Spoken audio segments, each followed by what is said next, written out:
Hey everyone, welcome back to Mental Groove. Today we're checking out another Kevin Samuels moment that's got people talking all over social media. Before we jump into it, don't forget to like, subscribe, and stay tuned. I'll be giving my full breakdown right after the video. Let's get into it. Hello, Hello. Hi, how are you? I'm good. How old are you? 23. 23. Okay. So you have a question, or are we going to talk about the topic? No, I'm Colombian. Hello? Yeah, you're Colombian. How are you? Yes, and I just wanted to, yeah, I do kind of have a question. So, I do have a lot of Black American friends. Okay. Can you hear me? Yeah. Females and males. And I always hear the male complaining about, yeah, we out of North America because women ain't treating us right. Women are so tall. They don't want to be feminine. They think they're too independent. Like all of them, most of the black men I know that are living in Colombia are telling me the same reason. But I also have like female friends that tells me a lot that they really can't just afford being with a woman who is independent. So obviously I do kind of hear both of the side, but I'm very curious. Okay. How old are you? As I already said, 23. Okay. So you got men saying that women are too independent and that's why we're leaving. And you got women saying, oh, these men are too broke to afford or don't make enough money to afford a woman. yeah. What does your gut tell you? Does your gut tell you that the men are more accurate about what's really going on, or the women are more accurate about what's really going on?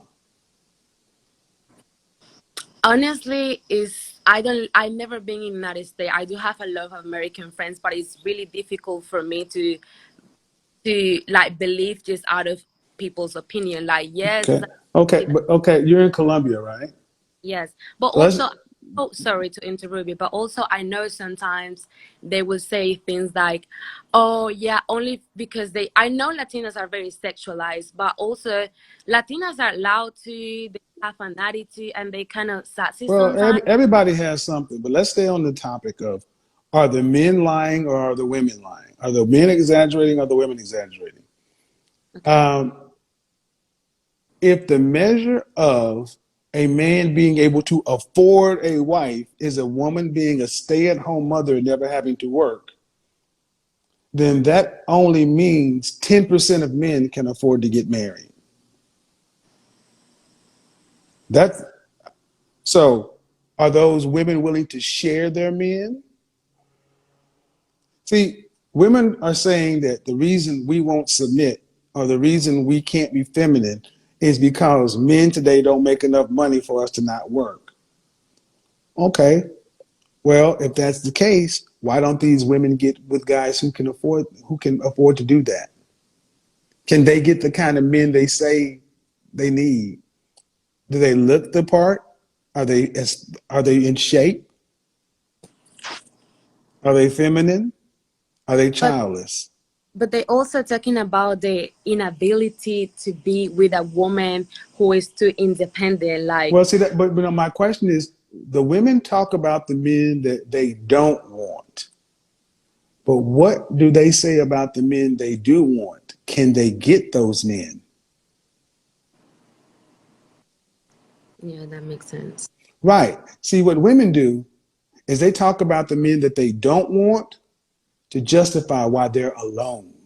See, women who can get the kind of men that they want don't worry about what men that they don't want are doing. Doesn't that seem like it takes a lot of effort to complain about? I mean, it's like going to a restaurant and you're a vegetarian. You don't spend your time looking at the dishes with meat in them. It's a waste of time. You don't even eat that. You don't complain about how the steak is cooked.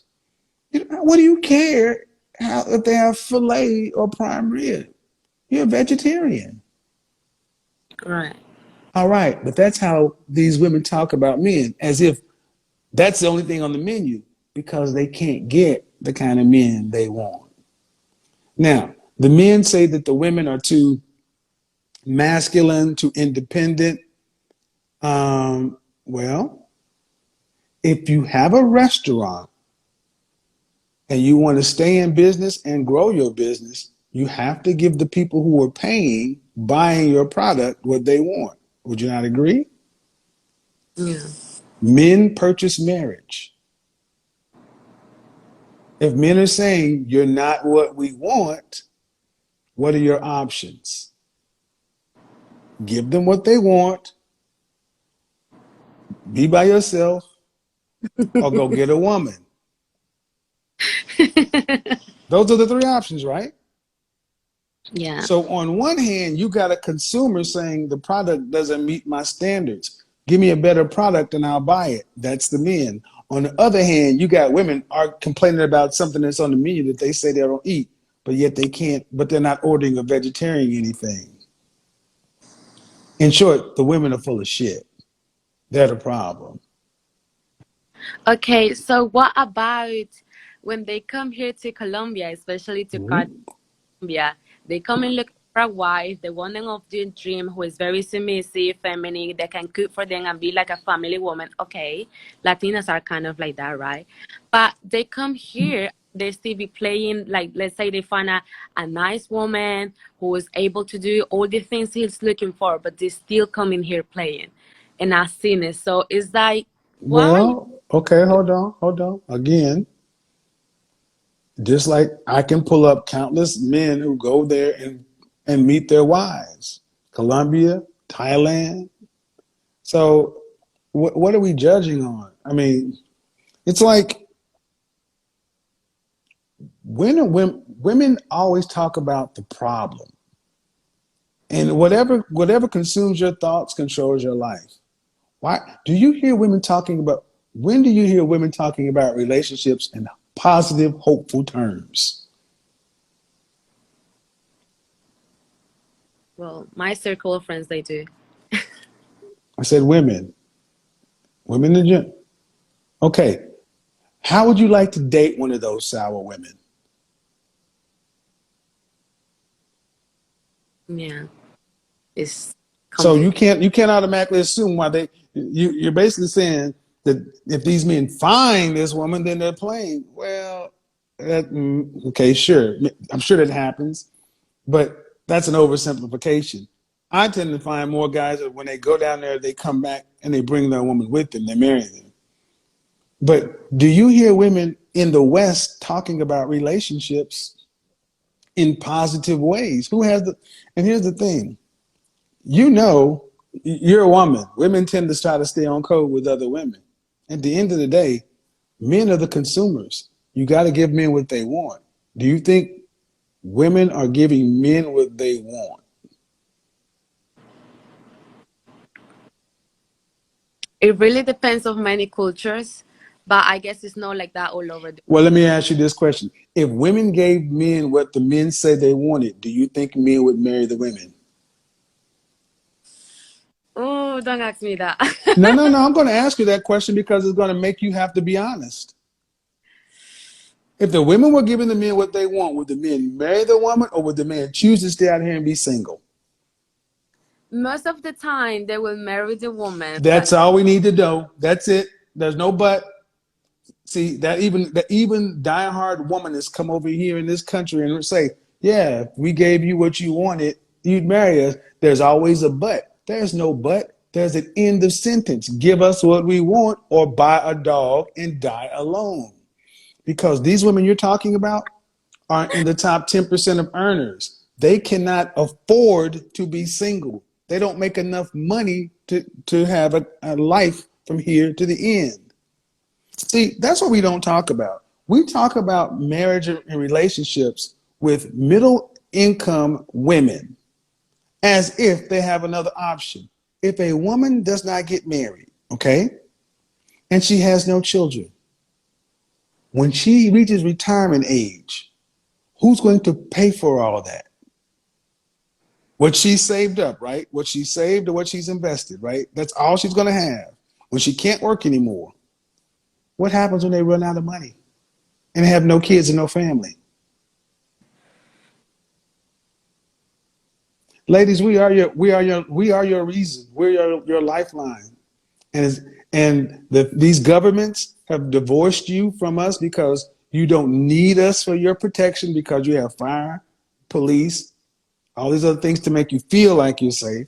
We don't need us for food, so you can go to the grocery store, restaurant, so you don't really feel like you need us for provision. Now you're picking men based upon want until you're no longer hot enough to choose.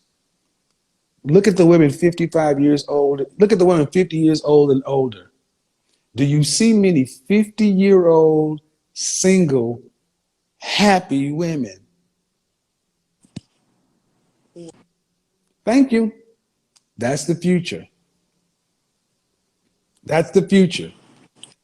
And on conversely, there are a lot of men over the age of 40 who are single and ecstatic. So, did I answer your question? Yeah. All Thank you. right. All right. She's 23, she's Colombian, and she says black men keep telling her that black women aren't feminine anymore. And look, I'm not here to stir drama, but let's be real. There's a reason black men are saying this. It's not about race. It's about energy. Because the truth is, a lot of modern women, especially in the West, have swapped out femininity for masculinity. They lead with aggression, independence, I don't need a man energy, and then wonder why men don't feel safe to lead or even approach them. Meanwhile, women from other cultures, they're often raised to respect men, respect family, and embrace femininity as strength, not weakness. It's not about being less than. It's about knowing your role in a relationship dynamic that actually works. Kevin Samuels used to say, men want peace, cooperation, and femininity. If you can't give them that, you will struggle in the dating market. And it's true. Men are complaining for no reason. They're tired of fighting in the streets, then coming home to fight with the woman in the house. They want softness. They want respect. They want a partner, not a competitor. And if women keep ignoring this, they'll keep losing to the women who understand it. Femininity isn't oppression. It's your superpower. And if you use it, you'll get the man you want and keep him.